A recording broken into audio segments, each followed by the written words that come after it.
Gentleman's recognized for 5 minutes. Thank you, Mr. Speaker.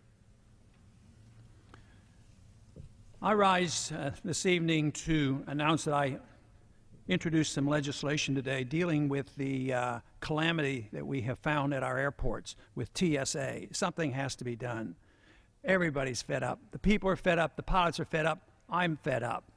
You know, I've come to this floor many times over the past many years and complained about the terrible foreign policy we've had, the terrible monetary policy we had, the excessive spending and the debt, and also the tax policy.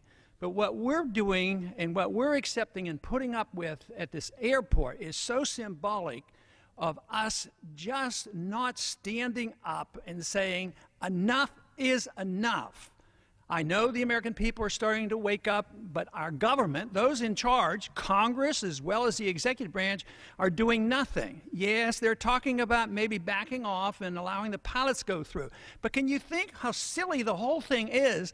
The pilot has a gun in the cockpit, and he's managing this aircraft, which is a missile, and we make him go through this groping X-ray exercise, having people feel in their underwear. It's absurd, and it's time we wake up. The bill I've introduced will take care of this.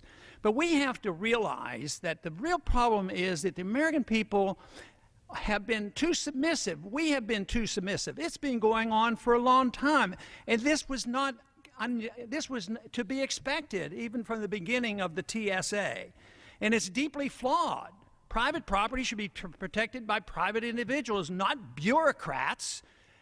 But the bill that I've introduced will take care of it. It's very simple. It's one paragraph long. It removes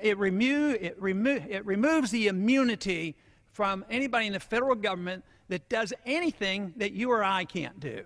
If you can't grope another person, and if you can't x-ray people and endanger them with possible x-ray, you can't take nude photographs of individuals, why do we allow the government to do it? We would go to jail if an individual, he'd be immediately arrested if an individual citizen went up and did these things, and yet we just sit there and calmly say, oh, they're making us safe. And besides, the argument from the executive branch is that when you buy a ticket, you have sacrificed your rights, and it's the duty of the government to make us safe. That isn't the case. You never have to sacrifice your rights. The duty of the government is to protect our rights, not to use them and do what they have been doing to us. The pilots, hopefully, will be exempted from this. But another suggestion I have that might help us, let's make sure that every member of Congress goes through this. Get the x-ray, take a look, and make them look at the pictures, and then go through one of those groping pat-downs. And then I think there'd be a difference. Have everybody in the executive branch, anybody a cabinet member, make them go through it and look at it. Maybe they would pay more attention.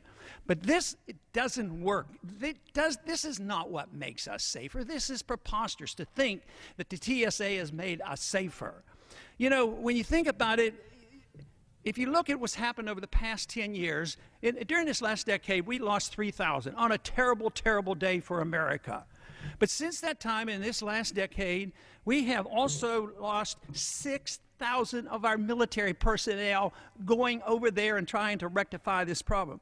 We have lost 400,000 people on our government-run highways. We have lost 150,000 individuals from homicides.